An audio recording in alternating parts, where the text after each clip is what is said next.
o professor do Instituto Conhecimento Liberta, Gessé Souza, e o grande nome da noite, professor Luiz Carlos Bresser Pereira, que nos presenteou com essa obra incrível aqui, com essa aula maravilhosa. Bem-vindo, professor. Muito Parabéns obrigado, pela aula. Obrigadíssimo. Faça favor aqui na cadeira. E aí, Gessé? Meu querido mestre, faça favor. Pronto. Boa noite. Que aula incrível, hein?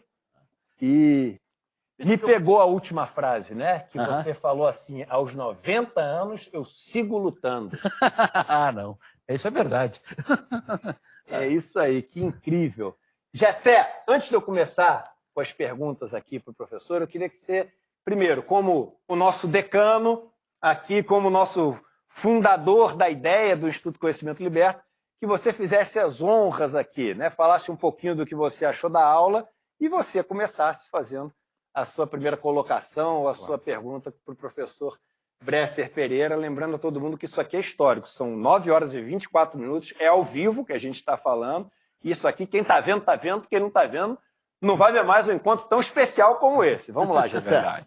Não, eu fico muito feliz de estar aqui nessa ocasião, inclusive porque eu acompanho a obra e a produção do Bresser desde 20 e poucos anos, né? Lembra disso? A gente já se encontrou muitas vezes, me conhece aí há décadas e tudo, né?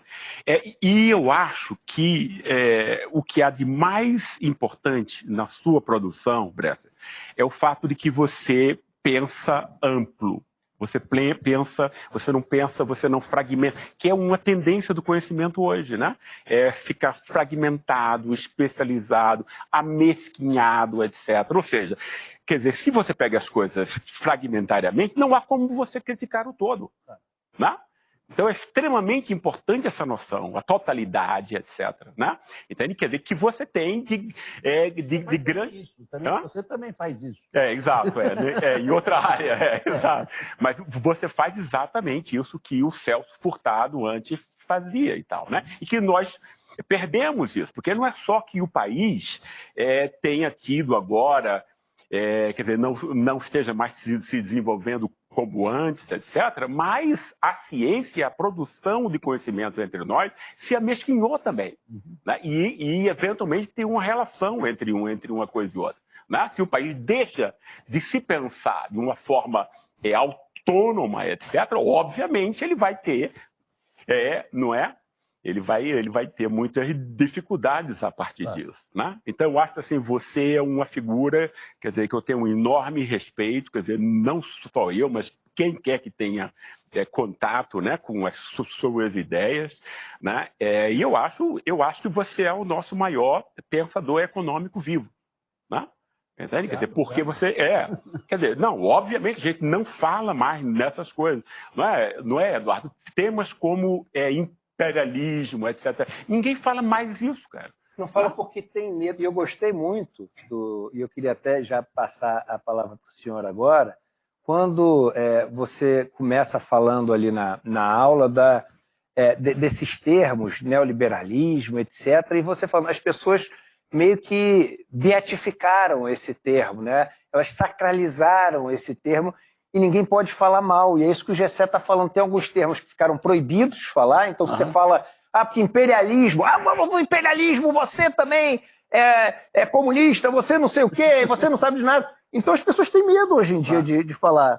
E a forma como a gente assistiu na aula hoje, uma explicação, onde o Gessé marca muito bem, um ponto leva a outro, que leva a outro, e de repente a pessoa está assistindo, ela acha que ela não entende nada de economia, ela acha que ela é burra e é incapaz de entender, mas de repente, no meio dessa aula, ela faz, ué, eu entendi. Né?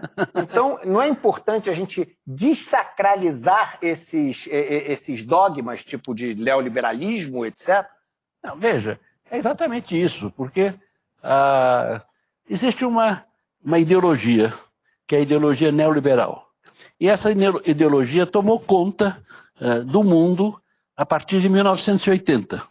Foi quando foi a virada neoliberal, como eu digo, que aconteceu quando Thatcher foi eleita primeira-ministra da Inglaterra e o Reagan foi presidente dos Estados Unidos. E os dois, então, era um movimento que já vinha de antes, havia muitos, principalmente economistas, mas não só, que queriam voltar a dominar a economia, porque Keynes, a partir da guerra, até um pouco antes da guerra, a partir de 1936, Keynes passou a ser o grande economista, e era um economista heterodoxo, quer dizer, que criticava a ortodoxia neoliberal, a ortodoxia neoclássica também.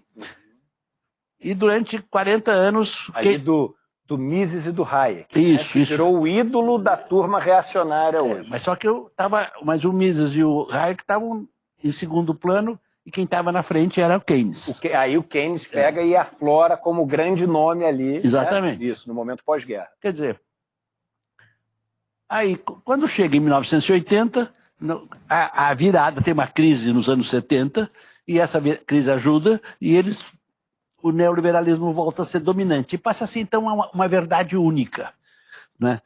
Passa a ser a única alternativa. E passa, como você está dizendo, passa a ser uma cultura sagrada, né? Que intocável, e não há alternativa absolutamente a ela, só ela que é verdade. Os mercados resolvem todos os problemas, né? É só deixar o mercado funcionar. E isso, né? Quer dizer, isso faz parte passou a fazer parte da cultura ocidental como uma verdade eterna, né? Então, isso é muito ruim. Né? Isso acaba o pensamento, né? Acaba a inovação, acaba... Então, eu acho que a crítica a isso é muito importante. Né? Quer dizer, eu agora acabei de ler um artigo na New Left Review de um senhor, um francês, muito interessante, chamado Pierre Vesperini, e sobre o que nos ensina o passado. E é uma grande análise da cultura ocidental, do Ocidente, e como é que se formou o Ocidente, etc.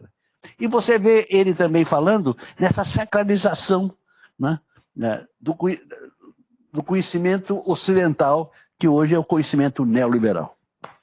Deixa eu antes só falar o seguinte, dar boas-vindas. Tem um monte de gente entrando aqui e aproveitando a chance de ganhar o livro. Eu vou fazer propaganda desse livro a noite inteira, que o livro é espetacular. Esse aqui, O Novo Desenvolvimentismo, tá? Então, vocês não têm ideia de quão lindo é o livro. Aqui, ó, vou tentar até abrir aqui para vocês verem a questão da diagramação que eu falei. É um livro arejado, sabe? Porque às vezes a gente vê esses livros e fica com medo de começar a ler, que é um monte de letrinha pequena. Então, aqui, ó, bem-vindos Luiz Antônio da Silva, Enia Silva, Martelman Manuel, André Oscar, Nessi Ait, Gustavo Belic, Marco Fernando, Guilherme Fâncio, Júlia, Edson Luiz, Marcelo Lodi, Décio Luiz, Índio do Brasil, Hélio Monteiro, bem-vindos e bem-vindas. Vocês vão ficar maravilhados com o que é essa comunidade que todos os dias, né, aprende sobre essa questão de finanças e investimentos e que tem à disposição esse curso, que é um curso que vocês podem fazer, e todo mundo em casa pode fazer. Aliás, é o que eu sugiro. Enquanto a Netflix tenta cada um ter o seu login ali para cada um gastar mais dinheiro, aqui é o contrário. Fala o seguinte, vocês entram na comunidade e todo mundo em casa, bota todo mundo para estudar, né? O seu filho, a sua mãe, quem trabalha na casa, todo mundo para poder aprender, que é incrível essa possibilidade de aprender de uma maneira fácil temas que fazem a diferença na nossa vida. Então, vamos que vamos, estamos aqui já quase em centenas de pessoas que estão entrando aqui, aproveitando a chance de ganhar esse livro, mais os 3 outros livros, e aproveitando 15 dias sem risco nenhum, tudo isso que a gente está fazendo. Eu vou começar a trazer aqui, dificultar a vida aqui, que é o seguinte, que a gente tem que dificultar a vida para fazer as perguntas que os outros usam como argumentos para defender o neoliberalismo. Tá. Então, a primeira de todas que a turma usa é o seguinte, vocês estão falando isso, mas graças a esse modelo, hoje a pessoa que é mais pobre, ela pode comer, tem um lugar para morar, não sei o quê. O cara que era mais pobre lá tanto tempo atrás, o cara morria muito mais novo, a expectativa de vida subiu. E o meu argumento desse negócio é o seguinte, avanço tecnológico ia existir de qualquer maneira, não é por causa do neoliberalismo, mas as pessoas usam muito o argumento de que o progresso tecnológico que a gente teve, a geração de riqueza que a gente teve, foi por causa do neoliberalismo e que os outros modelos distribuem pobreza. É o lugar comum. Qual o contra-argumento para isso? Olha, isso é um absurdo completo, né? Porque, veja, peguemos os Estados Unidos. Né? Os Estados Unidos teve um crescimento a partir da Guerra de Secessão, 1860, mais ou menos. A partir daí, quando o Norte venceu, os Estados Unidos se unificou e aí houve um enorme desenvolvimento. Ora, esse desenvolvimento, até 1980, foi sempre os Estados Unidos foi sempre desenvolvimentista, jamais neoliberal. Eles gostam de dizer que eles sempre são liberais, mas é conversa mole. Quer dizer, os Estados Unidos, o governo americano, o Estado americano sempre interviu na economia e interviu firmemente. Né? Até no período neoliberal continuou intervindo, mas é escondido. Mas antes não era escondido, não, intervia. Tarifas alfandegárias muito altas até 1939, por exemplo, e várias outras políticas assim, em que o Estado tinha uma participação absolutamente fundamental, subsídios para determinados setores. Quer dizer, então, o neoliberalismo só se tornou dominante em 1980, quer dizer, quando os Estados Unidos já era riquíssimo. E também a Europa toda, a Europa até tinha sido neoliberal na segunda metade do século XIX.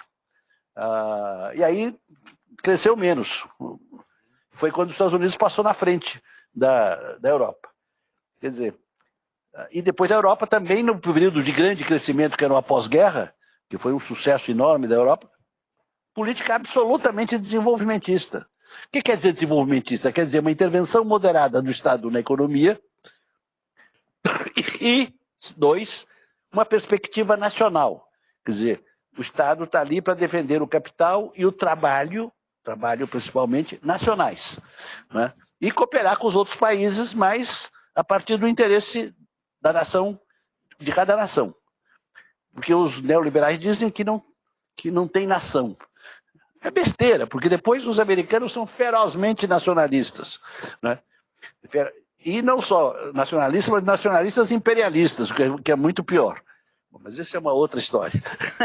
Gessé, eu gostei muito de um termo, e aí conecta essa aula que a gente teve com o professor Bresser com uma outra aula de uma das grandes do Brasil, a professora Marilena Chauí, que ele usa o termo a ideologia neoliberal, que a gente fala muito o modelo neoliberal, mas é muito importante, e a professora Marilena Chauí fala da ideologia neoliberal, porque vai muito além de só um modelo. Tem toda a história da meritocracia, do que você tem que trabalhar para ser alguém, do vencedor, da competição, do utilitarismo. E eu queria que você falasse um pouquinho da importância da gente não estar falando aqui modelo neoliberal, e sim ideologia neoliberal. Perfeito, Eduardo. É uma questão extremamente importante, porque isso as pessoas confundem muito, né? Normalmente se pensa o neoliberalismo como se fosse um sistema econômico, e não é. É uma cultura. O neoliberalismo é uma cultura que foi montada para isso, intencionalmente. Tem um pensador francês, o Jean-Luc Boltanski, que no Novo Espírito do Capitalismo, ele disse exatamente isso. O que foi que o neoliberalismo fez? Ele pegou todas as bandeiras dos anos 60, Dudu, né?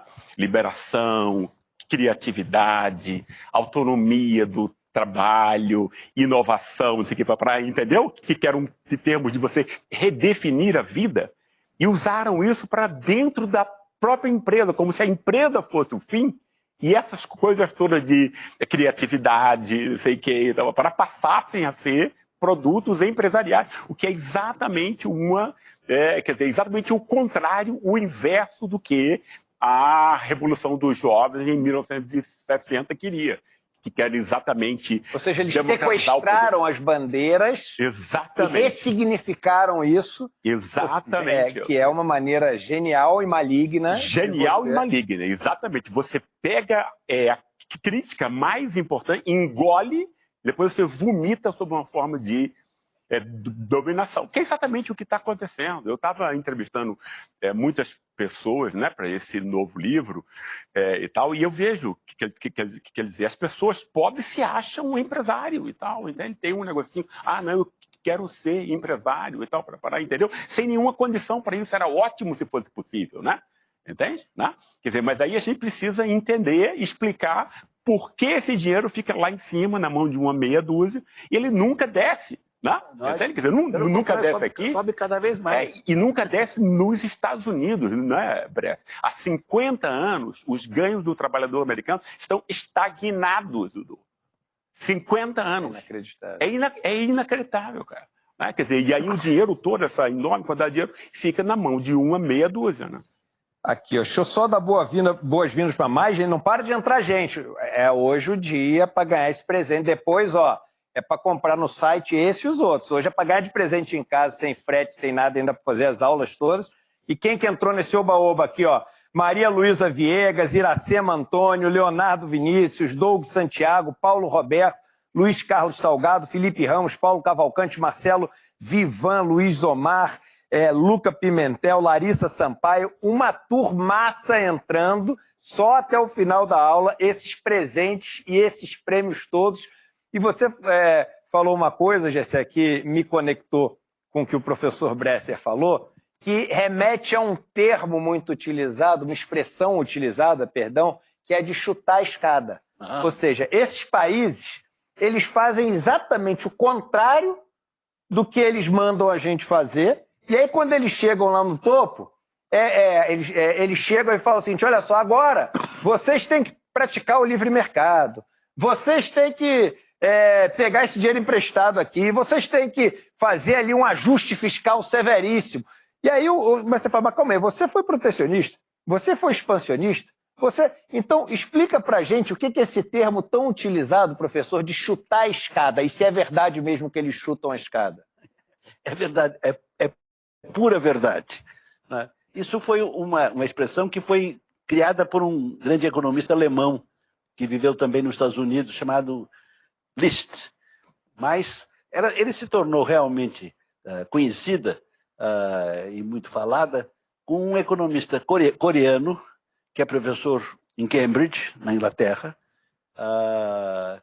e que ele escreveu um livro chamado Chutando a Escada. Kicking Away the Ladder. Tem tradução em português com o nome Chutando a Escada. É um livro notável, é um livro de 2002, já tem 20 anos esse livro. E ele, então, argumentou o seguinte, que o que os países ricos fizeram foi que eles, no passado, como você disse, adotaram políticas desenvolvimentistas para crescer. Quer dizer, usaram tarifas aduaneiras bastante altas, não é? Usaram subsídios, não é? Proibiram certas mercadorias de serem simplesmente importadas, quer dizer, exigiam que as mercadorias, que os produtos que fossem exportados tivessem um valor agregado grande, não é? E não fosse exportando só matéria-prima. Os ingleses, por exemplo, já muito antes, já proibiam que você exportasse lã in natura. Tinha que exportar a lã já no tecido feito, senão na roupa. Não é? Porque eles queriam adicionar valor ali. Então, eles fizeram isso. Só que quando eles chegaram no topo, e quem primeiro chegou no topo foi a Inglaterra, então eles começaram a chutar a escada dos outros. Quer dizer, a Inglaterra, por exemplo, chutou a escada da Alemanha. Né?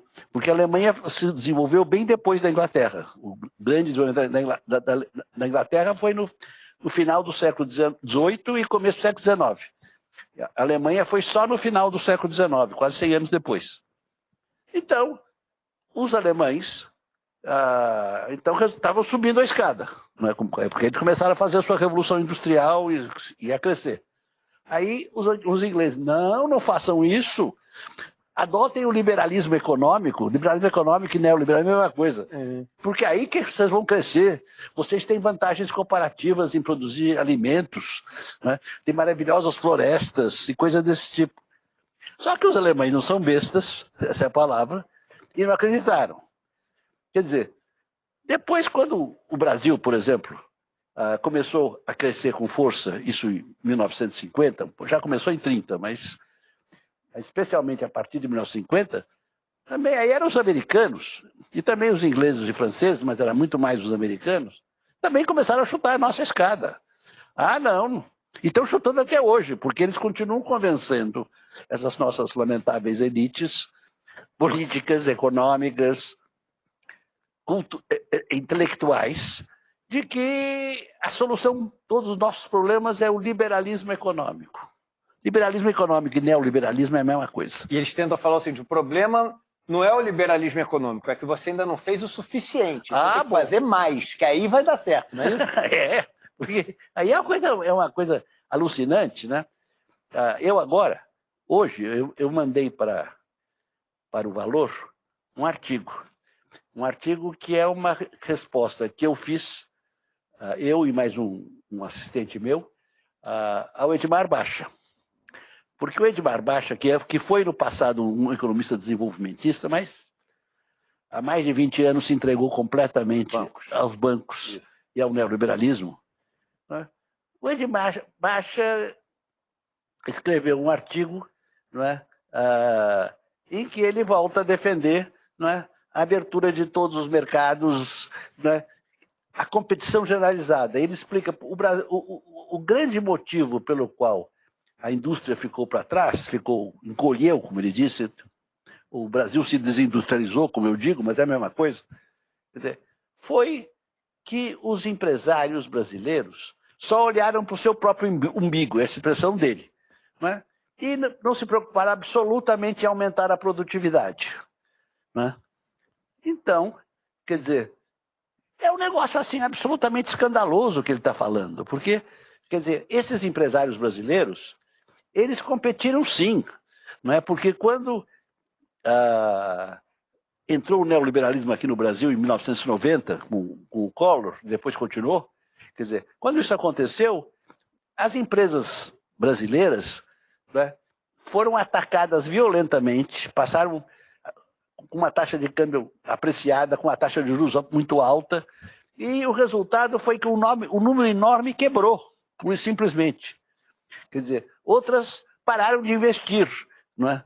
Quer dizer, aí a produtividade caiu. Claro que a produtividade, quando você não investe, né, você está apenas querendo sobreviver e não tem dinheiro para investir, né? Então a indústria que estava uma indústria avançada em 1980, 90, quando chega agora, então, a nossa indústria realmente atrasou.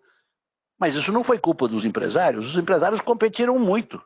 Eles foram derrotados pelo neoliberalismo. Né? Então, eu faço a minha briga também com o nosso amigo Baixa. Né? Mas ele é um mito, porque ele é um dos autores do Plano Real. O Plano Real foi uma coisa ótima, mas foi baseado na teoria da inflação inercial que eu ajudei a crescer. E o Plano Real, como toda a teoria da inflação inercial, é uma teoria heterodoxa. Não tem nada de neoclássica, nem ortodoxa ou neoliberal. Nada disso. Era uma coisa completamente nova.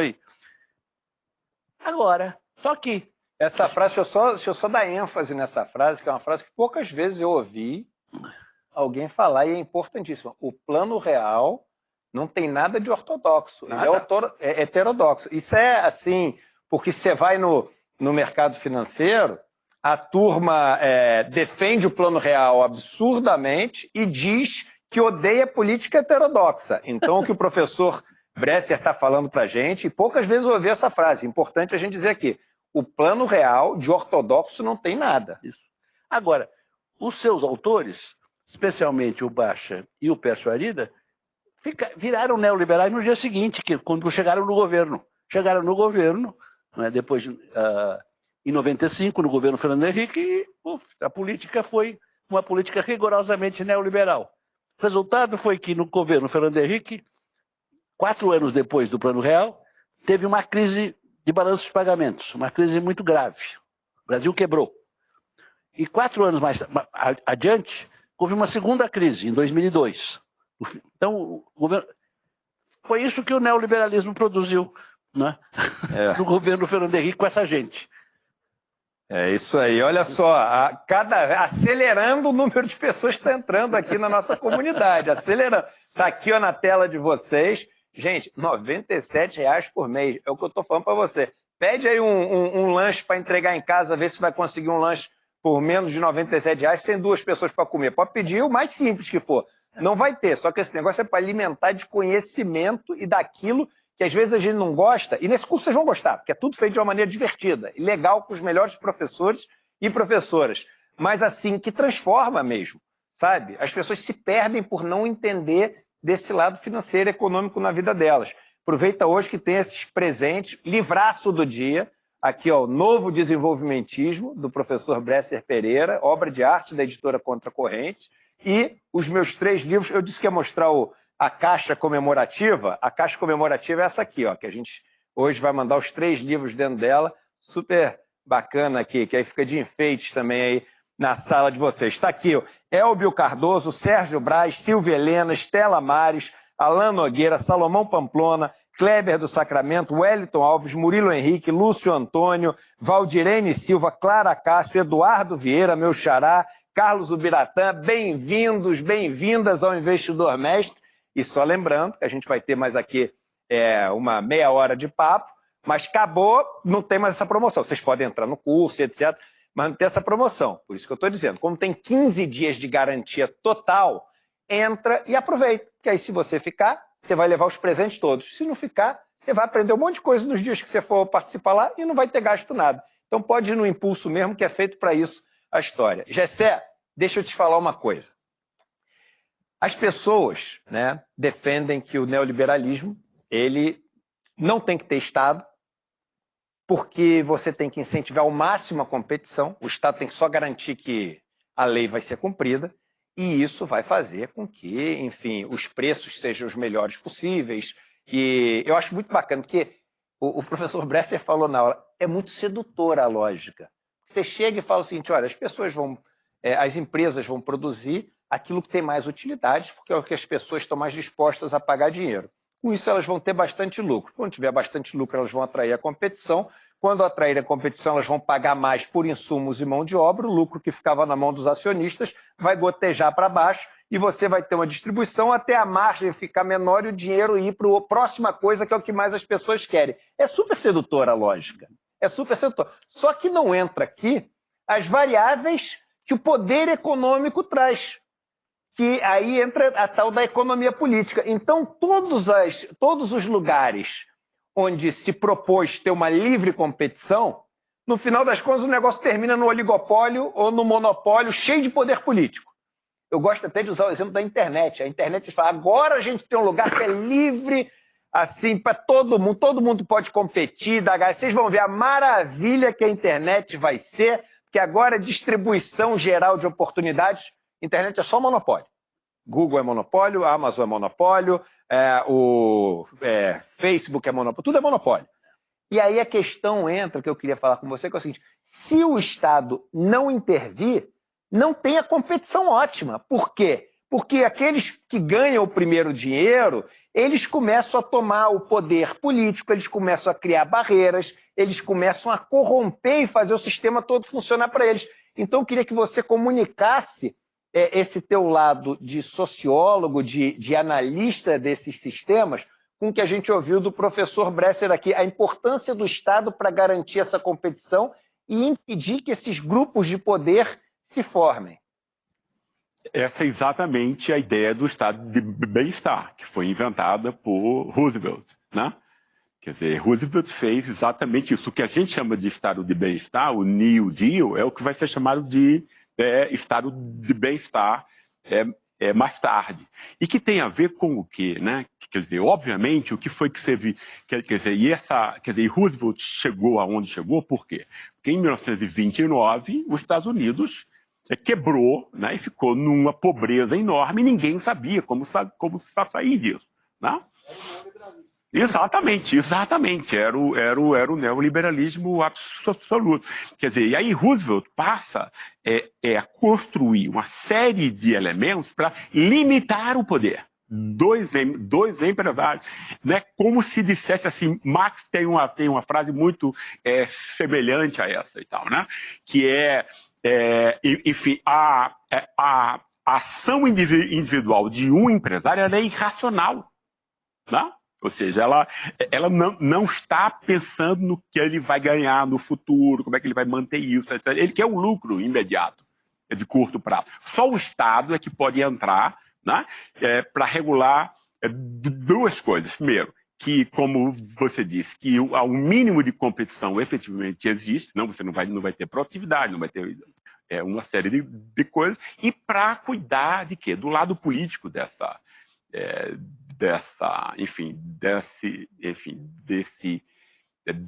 questão, né? Que é o fato de você ter o quê? De você ter uma população que em parte, mesmo num país como os Estados Unidos, que pagava relativamente muito bem, né?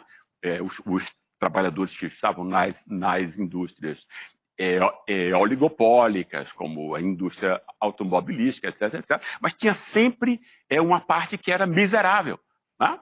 Ou seja, o Estado entra para quê? Para que essa turma que está miserável, que está excluída, que não participa do mercado, não participa da sociedade, possa ter uma chance, né? Quer dizer, que foi exatamente o que nós vimos, né, com os chamados anos de ouro, né, que são os 30 anos do segundo pós-guerra, né, onde você tem o quê? Onde você tem a construção pela primeira vez de quê? De uma educação universal de alta qualidade, abrangente para todas as pessoas, saúde para todas as pessoas, né?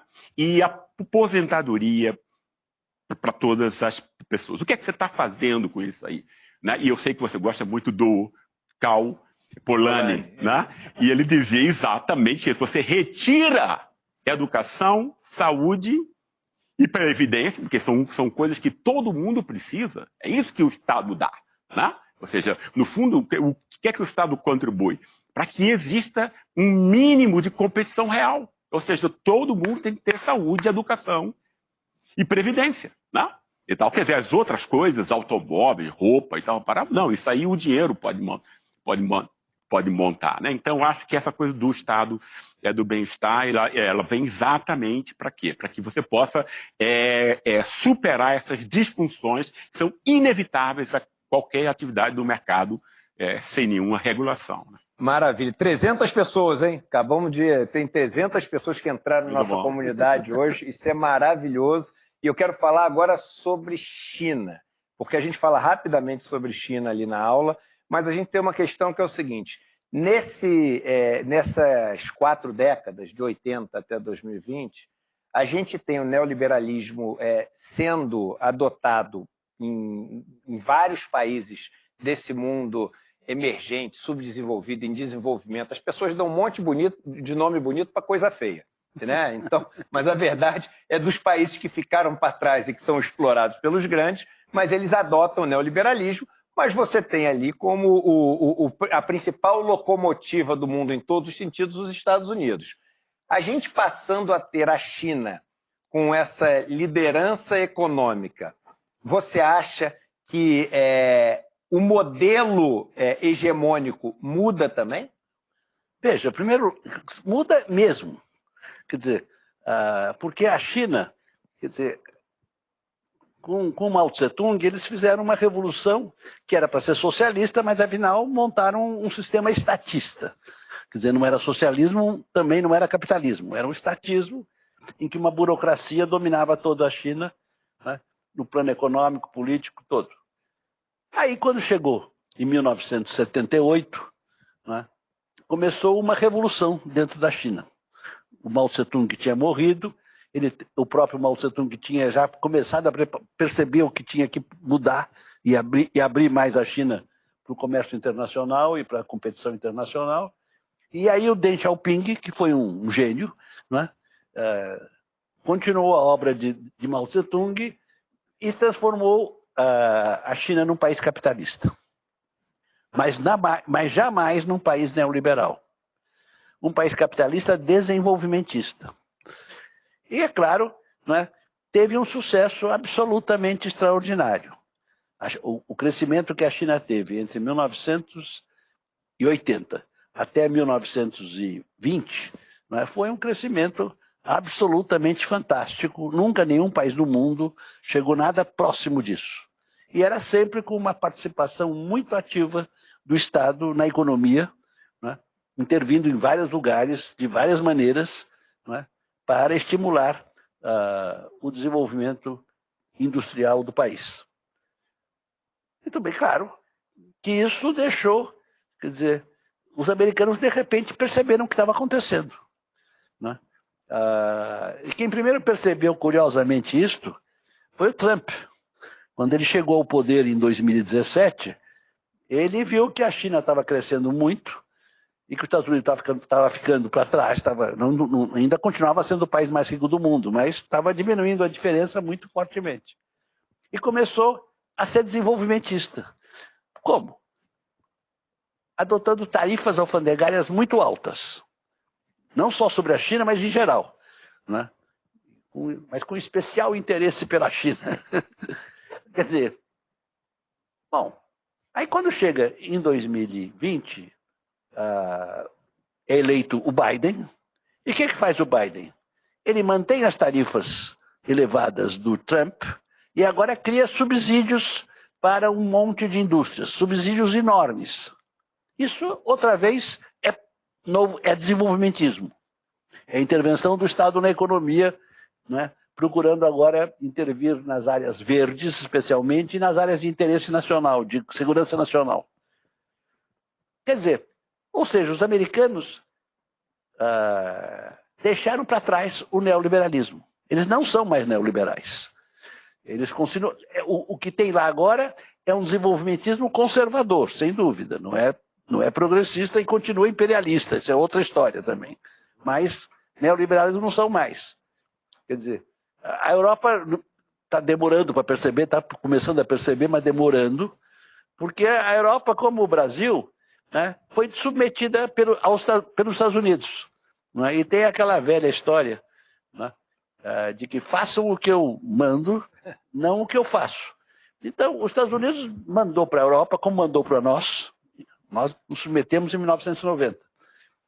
A Europa se submeteu mais ou menos nessa época também, talvez um pouco depois. Certamente com o euro. Quer dizer, o resultado é que a Europa adotou o neoliberalismo tout court, inteiramente. O Brasil também tentou usar tudo court também. Tá? Enquanto que os Estados Unidos não. Ele dava seu jeitinho e intervia quando precisava, mesmo no período do neoliberalismo, antes de Trump e de Biden. Quer dizer, então, o neoliberalismo, a meu ver, morreu. Como sistema econômico, não o conservadorismo. Uma coisa é o neoliberalismo, outra coisa é o conservadorismo. Morreu lá no norte, lá nos Estados Unidos, especialmente. E está morrendo na Europa. Só que aqui nós somos atrasados. Somos sempre atrasados. Então, quer dizer, aqui os nossos empresários, a nossa imprensa, ainda não percebeu nada disso. Né? E eles continuam absolutamente neoliberais. Né? A Folha agora... Eu vi nesse final de semana o editorial na capa, né? Na capa da Folha, dizendo para privatizar a Petrobras, o Banco do Brasil e a Caixa Econômica Federal enlouqueceram. Entende? Quer dizer, eles estão no outro mundo. Né? É um atraso muito profundo. Né? De um país que perdeu a ideia de nação, porque você precisa ter ideia de nação. Você não pode competir com os outros países se você faz o que se você aqui no Brasil faz tudo o que eles mandam para a gente fazer. É ridículo. Quer dizer, é aceitar que eles empurrem a nossa escada. Claro, a gente fica lá embaixo. Eu adoro as competições de esporte, aí eu participar de uma competição com o cara e falar assim, você vai competir comigo aqui, mas faz exatamente o que eu mandar, né? Então, Mas como assim? Eu quero ganhar de você. Não, mas você vai fazer o que eu mandar, tá? E aí vamos ver em qual lugar que você chega. Jessé, deixa eu te fazer uma pergunta, mas antes da boa... A gente tem quase 15 mil pessoas ainda ao vivo aqui com a gente, olha que incrível. E aí dá boas-vindas aqui para o pessoal que está aproveitando os presentes de hoje, os 4 livros de presente, né? Então é incrível, eu acesso a todo o ICL, o Investidor Mestre, ICL é outra coisa, o Investidor Mestre, as mais de 200 horas de curso, a aula que o professor Gessé vai dar, a aula magna que ele vai dar, e vocês vão poder participar. Então aqui, ó, Regina Inês, o Cláudio Prandini, a Silvia Antunes, a Maria José Ferreira, a Flávia Tibúrcio, Rodolfo César, a Luísio Álvares, Éder Cliff, Bruno Viana, Natália Guilhermínio, Paulo Massato, Patrício Halisson, bem-vindos, tem mais um monte de nome aqui, mas eu dou, em nome desses que eu citei, né, eu saúdo a todos e todas que estão aqui entrando para essa comunidade tão especial que a gente tem aqui, que todos os dias aprende a investir, a controlar as finanças de casa, recebe as planilhas todas para poder já utilizar. A gente entrega todo o material didático aqui também, dentro disso que a gente está mandando, não tem custo nenhum. Então, vocês são super bem-vindos e bem-vindas aqui. Gessé, pergunta capciosa agora, e eu passo para você, mas pode também bater a bola aqui, deve bater uma bola com o professor Bresser. Temos que aqui, ó, dar uma de Estados Unidos, explorar ao máximo. Então é o seguinte, olha só, a gente está vendo a frase, o fracasso neoliberal, e a gente ouviu aqui o professor Bresser falando, o neoliberalismo morreu. Aparentemente a gente imaginaria, que bom, mas calma, que bom depende do que vem depois do neoliberalismo. É que bom ou tem que tomar cuidado, porque pode ser que tudo que é ruim pode piorar, Gessé? Eu acho que tudo que é ruim pode piorar, Eduardo. Eu acho que eu não tenho a menor dúvida disso, a história mostra isso o tempo todo. Né? Mas eu acho que tem, quer dizer, e obviamente sempre houve uma irmandade entre neoliberalismo e extrema-direita. Não à toa, os dois nascem na mesma época. Né? A nova extrema-direita de extração americana, que é distinta, tem várias coisas do fascismo antigo, mas é distinta, né? Quer dizer, o grande tema da extrema-direita americana, ela começa quando ela diz que os Estados Unidos democráticos dos anos 70, etc., onde o trabalhador tinha os maiores ganhos, os negros começando a ter direito, mulheres, etc., né? Precisava ser destruído. Ou seja, assim, não é mais a esquerda, é o mainstream. O mainstream que é montado pelas universidades, etc. Ou seja, então essas pessoas tinham o quê? Tinham uma ideia, né? Era intencionalmente montado para mudar a cabeça das pessoas ao mesmo tempo, para que elas pudessem ser exploradas. Você acaba com os sindicatos, você acaba com a televisão pública, etc. Você deixa as pessoas sem nenhuma defesa. Né? Então, o neoliberalismo, isso é muito incrível, né? Porque, enfim, tem a frase daquela coisa de que quando uma coisa está morrendo, ainda não nasceu nada novo para se contrapor a ela, que é do Antônio Gramsci, né? Ou seja, então a gente está exatamente nesse instante. O capitalismo financeiro, o neoliberalismo, né, está numa crise de morte, porque ele não tem como continuar por diversas maneiras, mas não tem nada novo ainda no horizonte para substituí-lo. Né? E aí é que entra os monstros, etc.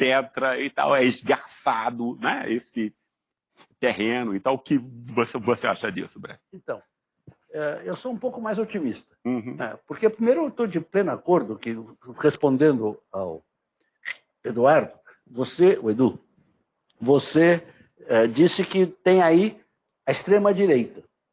Quer dizer, o nacional-populismo, que é de extrema-direita. Isso vem depois do neoliberalismo, de um certo modo.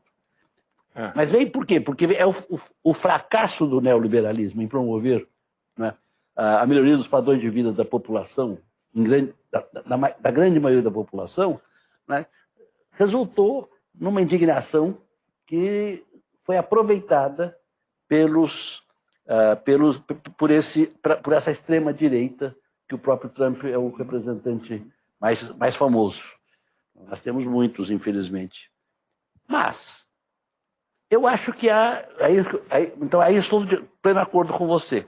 Mas eu sou um pouco mais otimista, porque eu acho que nós devemos pensar, apostar mais na democracia.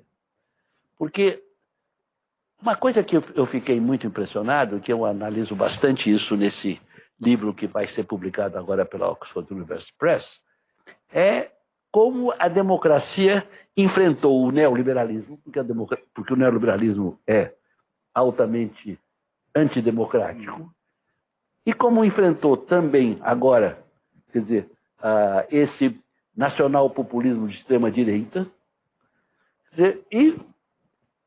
e a sociedade civil apoiando a democracia dos países ricos, e aqui no Brasil também, que elegeu Lula, quer dizer, essa democracia mostrou-se muito mais forte do que se pensava. Enquanto eu escrevi, então, e lá por volta de 2018, 2019, uma série de economistas, cientistas políticos americanos e ingleses começaram a escrever dizendo que escrever livros que a democracia está morrendo, né? E conseguiram best-sellers com isso aí. Conseguiram. Eles estavam reagindo ao Trump, estavam com medo do Trump e começaram a escrever essa besteira. E eu falei, não, eu escrevi um artigo, não é verdade isso. A democracia não está morrendo, os Estados Unidos não vai virar uma ditadura, né? Ou a França não vai virar uma ditadura, nem o Brasil vai virar uma ditadura. Esses populistas de extrema-direita não conseguem fazer isso. Eles podem ganhar algumas eleições, mas daí para transformar em ditadura, não. A democracia virou um valor universal. E tem apoios não apenas na classe pobre e na classe trabalhadora e na classe média, mas também tem apoios da própria classe alta, dos próprios ricos. Porque, quer dizer, pense, por exemplo, uma pessoa que é muito rica. Se ele for contra a democracia, ele está ameaçado que o filho dele, não é? Ou a filha dele, comece a ser perseguido pelo Estado, não é? Por um regime autoritário, não é? E lá se vai. Não, ele precisa ele precisa que também os seus filhos tenham direitos. Não é? E num regime autoritário para valer mesmo, acabou, não tem direito nenhum. Então, eu acho que a democracia tende a se fortalecer no mundo, não é? Que é preciso trabalhar com ela, que não é a democracia liberal, porque a democracia liberal é uma outra forma de falar em neoliberalismo. Eu acho que é uma democracia social. Quer dizer, e é uma democracia social que a própria esquerda começou a perceber nos últimos anos. A democracia social é a social-democracia? Então, isso é uma outra coisa. Hoje eu estava discutindo esse assunto comigo mesmo, escrevi até uma coisinha. Era um outro trabalho que eu estou fazendo. Mas não... Porque eu dizia assim, olha, a social-democracia é uma coisa historicamente definida.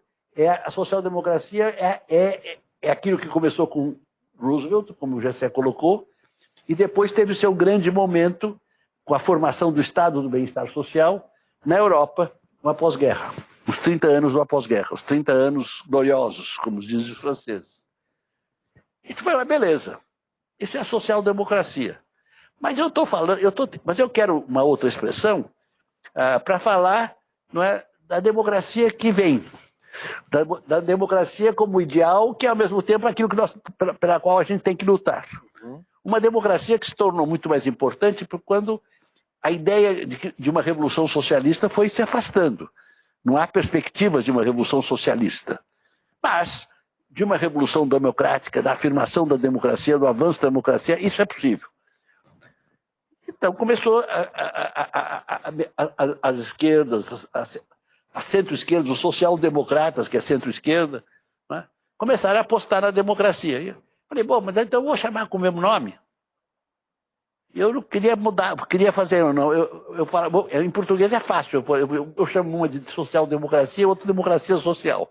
Mas em inglês eu não consigo fazer isso, porque é social-democracia e se eu quiser democracia social, os americanos, os ingleses me matam. É um inglês horroroso, não é aceitável. Mas aí eu pensei melhor, isso hoje, e disse, olha, as expressões têm sentidos diversos, as palavras têm sentidos diversos. Então, eu vou usar social-democracia no sentido de um sistema que houve no mundo no pós-guerra, e vou falar de social-democracia como também a social-democracia que nós queremos e que pode ser, não é, um futuro mais próximo, não é? E melhor. Então, por isso que eu te disse um pouco de otimismo aí. Sei lá. Maravilha. Espero que seja. Maravilha. Olha só, a gente tem mais 15 minutinhos só, então aproveitar assim esses últimos 15 minutos para quem quiser